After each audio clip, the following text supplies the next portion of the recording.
removing this one phrase from your book is going to make it sound way better, and you're probably not even thinking about it. Hi, y'all. My name's Scott. I'm the author of Rivet Stone, and I may be just some author, but let me tell you, there is this phrase that I want us all to talk about. It's really, I mean, it's two words of phrase. We're just going to call it a phrase. It's after all.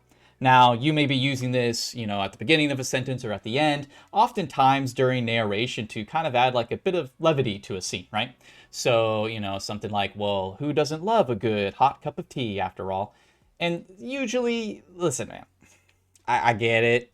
I know what you're trying to do, but it's just going to sound more impactful and just overall less clunky if you remove this phrase. Now, this doesn't apply to character dialogue, because oftentimes if you have a character, maybe they're more educated or they're just overall more wordy of we all know the kinds, they're going to perhaps add after all, and that actually gives your dialogue distinction, and that's actually good. Like that's a good thing to do.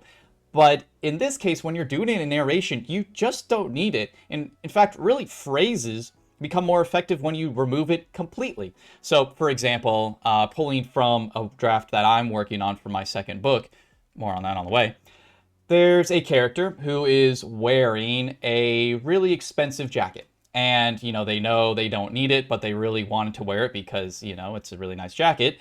So there's a sentence that I initially wrote, and it was something along the lines of, they knew they didn't need to wear the jacket, but it was too expensive after all.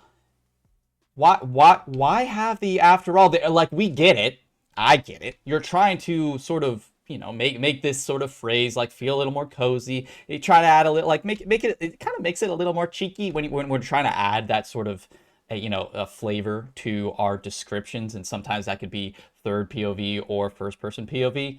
But it's more impactful if you just remove the after all. And that goes to if you're trying to make something that sounds like more poetic, or if you're trying to be clever.